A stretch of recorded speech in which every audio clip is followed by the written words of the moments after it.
Hello everyone, welcome back. And today we'll be completing the final part of our pipeline. So if you've been with me since the first day we started building this pipeline, I believe that you must have gained or you must have learned a thing or two and understood the different stages of building a CI/CD pipeline. So this has spanned across 3 days. This is the fourth day, and I decided to take my time so that everybody would understand, you know what each steps or each stage in the pipeline entails. We didn't just want to, rush through it.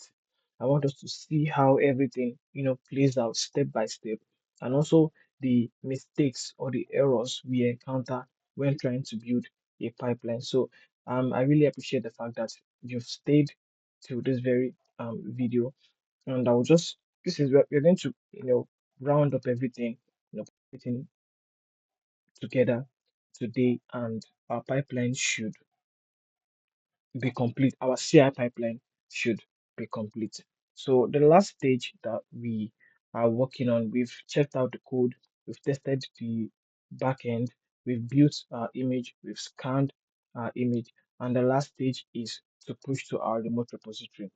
Like what I said when we started phase three, which is the CI phase of 100 days, that the CI process ends when you push to your remote repository, except if you are implementing GitOps, where there's an extra stage where you have to update your GitOps repository. Yes, that's the extra stage when you're doing GitOps. But in a traditional CI process, it ends when you actually push your image to your remote repository. So that's what we are going to be doing right now. So I believe that this video should not it shouldn't take time. So I'm just going to edit this. And since we are pushing to Docker Hub, we are going to need our credentials. So we might be adding credentials on our Jenkins UI. I believe that we did that when we were working with Sync. So we're going to be doing something similar to what we did the other time. So okay, I'm just going to I think it has brought everything out. So I'll just do tab and I'll explain what this means. This means that we are using credentials, that means the credentials that we have stored in our Jenkins, because we don't want to, like I always say, we don't want to declare our our sensitive information in our code base. So the credential type we are using now, we've not created this credential, but we are going to, you know, use this to create the credentials on the Jenkins UI. Sorry about that. So we are going to create the username and password type of credential. This is what it means. And this is the credential ID, Docker Hub credentials. Let me reduce this. Let me use it as Docker Hub creds. This is the ID we are going to give our credential. The username will be Docker Hub username rather. The password will be Docker Hub password. So we have a username variable and we have the password variable. This is what we are going to um, put when we are trying to create our credentials on the Jenkins UI. So now this part is, first off, we need to print out the Docker password. Then if you understand this symbol means grep. When we are working with Linux, I explained extensively a pipe where I explained extensively what a pipe command means. It literally takes the output of your first command into the second command. So what Jenkins does is that it echoes the password, and then transfers that password into this particular um command. So instead of just doing your normal Docker login username with the user and then the password with the password, it's not really that secure to do that. So first of all, you need to echo the password and then use it as a standard input into the second command, and then we push the image to our Docker repository or our Docker registry as the case may be. So I'm going to remove that. So I think these are actually long. So I just use Docker user and Docker password, Docker pass. So I'll change this also to Docker pass and Docker user. So you can decide to, still leave it like that. That's why I always prefer to write all of these things using VS Code because I have all these plugins, which makes it easier for you to write, basically so far you know what exactly you're doing or what exactly you're trying to achieve. VS Code with its extension makes it very, very easier for you to write, Python script, Bash script, YAML files, even Groovy script like Jenkins pipeline that we're actually doing now. So that's basically um, all from this particular end. So I'm going to copy this. Let me be sure that I'm not missing anything. Okay, I think this is good. So let me just copy and I'll come here and I'll paste, right? So we've added the final stage of the CI process and I'll just save it. I'll save it. So, but we are not going to build immediately because we still need to go and add those credentials to our Docker Hub credentials. So, what I'll do now is that I'll go to manage Jenkins the same way we did for our sync. So, I'll go to manage Jenkins and I'll go to credentials and then let's choose global credentials. So, I'm going to add credentials and I'm going to choose username and password because if you come here, the credential type we chose is we're using is username password. So we are going to use username and password. We just follow exactly what we are actually doing here. Let me copy the credential ID because we are going to use that or we'll need that rather. Okay, so I'll come here and I'll paste it as the ID here. I'll put the username and I'll put the password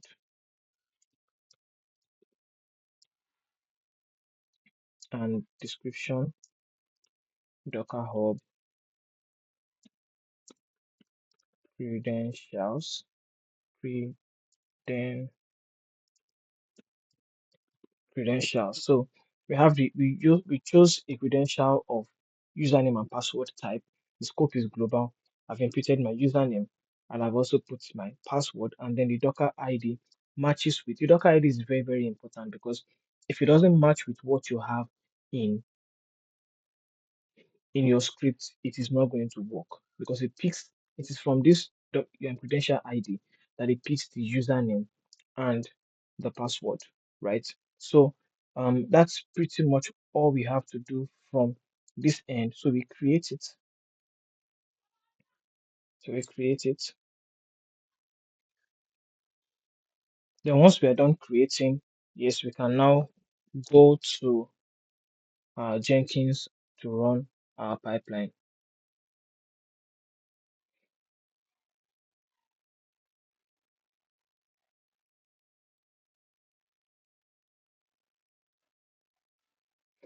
Okay, so this is our pipeline and we'll go into it and then we build again.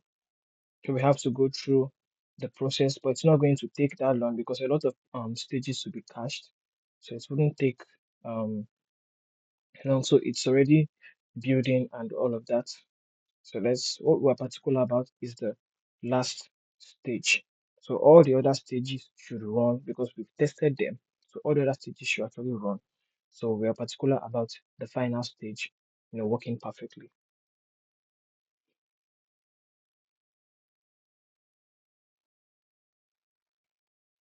So it's building the new image now.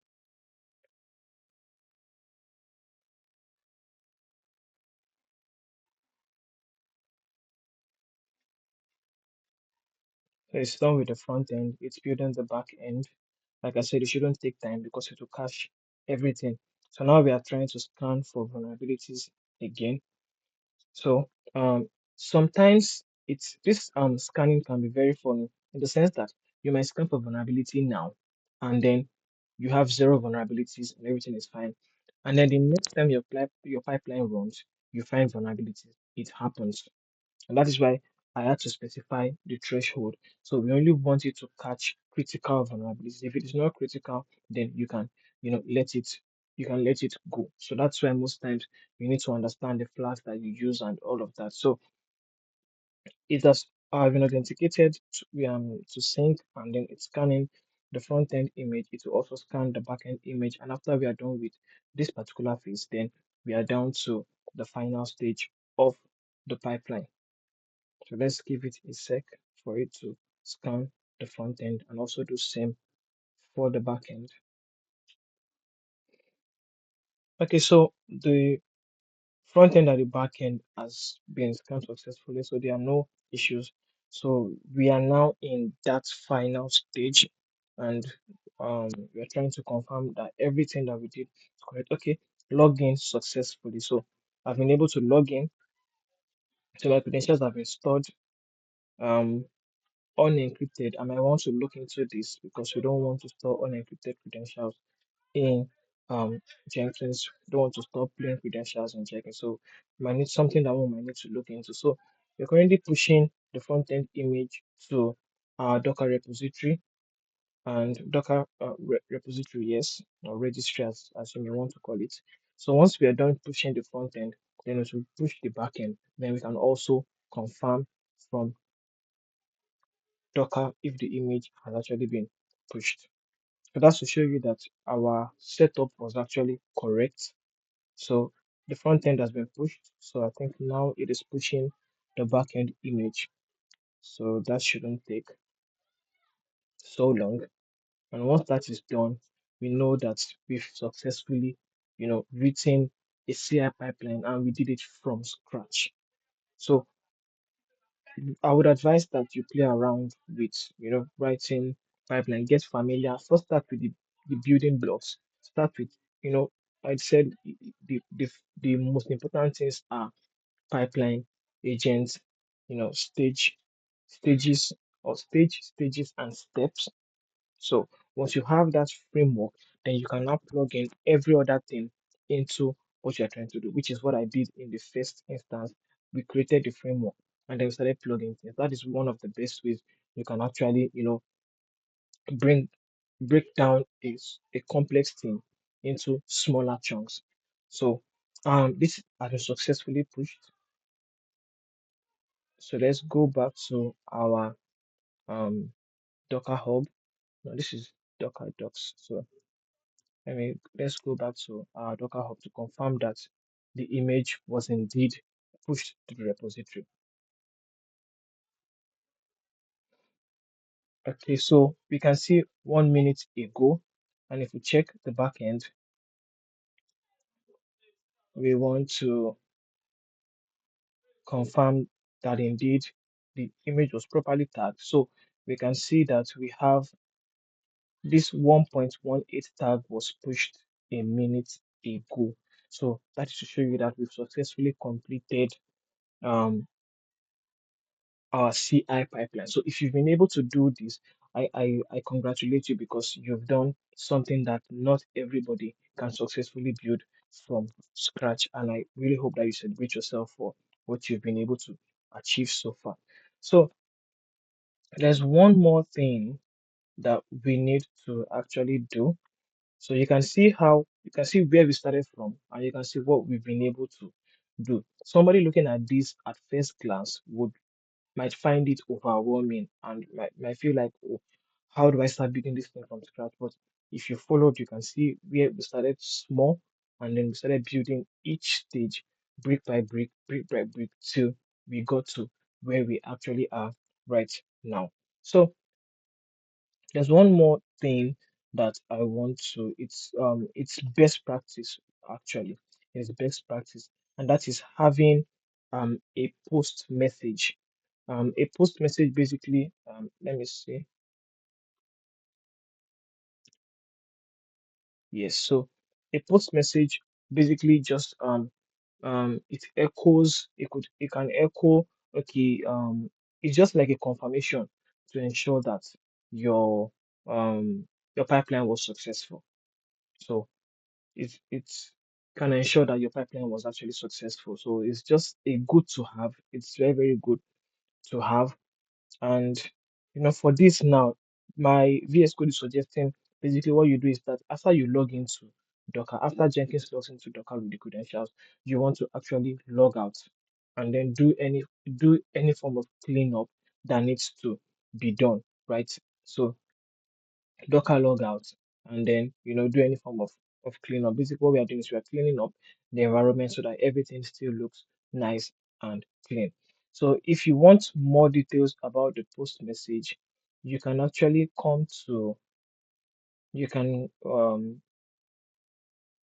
come to the pipeline syntax. Yes, you can come to the pipeline syntax.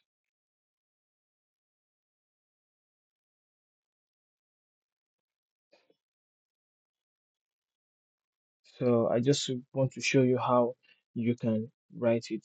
VS Code has really helped us a lot in getting all of these things done because of the IntelliSense. So you don't have to, really rack your brain. Just make sure that you know exactly what you are doing. And even if you make a mistake, your pipeline fails, you keep trying. You check what the error is. You try to resolve it. There are so many means in which you can actually resolve errors. Like I say, there's Google, there's Stack Overflow, there are so many types of AI. There's ChatGPT, there's Gemini, there's Grok, whatever you want to use. The major thing is that you are able to resolve any issues that you encounter and you also understand exactly what you are doing. So there's also documentation pages. That is a non-negotiable. It's something that you just really have to fall in love with.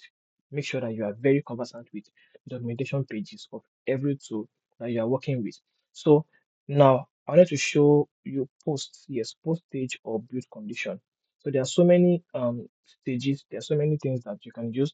So you can use always run regardless of build status. You can use run when build status is aborted, run if the build status is success or hasn't been sent yet. So we can do this and we can get um the script. So post, if it's on success, then you write whatever you want to write. So the thing this is for always. Okay, this is a cleanup, and then this is always. Yes, this is always. You run regardless. So you can have more than one actually. You can have always. You can have clean up, you can have different things. So you can have the always stage, you can have the clean up stage, you can have the success stage, regardless of what you want, and then you put in your commands or you put in your conditions where you want to put it, just similar to what I have in this place. So I'm going to end the video here. So we've successfully been able to get our pipeline, completely written. So what we do now is we are going to now go to the next stage where we'll have a proper Jenkins file and then we run some automations. I think after that, we might be done with Jenkins and then try to look into GitHub Actions depending on how it goes. So thank you for sticking by. Thank you for staying with me. If you've enjoyed what we've been doing so far, please do well to like the videos so that YouTube can actually show it to more people and subscribe to my channel. Most importantly, turn on your notification bell so that you get updated when I post new videos. And please, you can also share it to anyone that might be interested in tech, in DevOps. You share it to them and they can also gain and they can also benefit. So I'll see you again tomorrow. Enjoy the rest of your day. Cheers.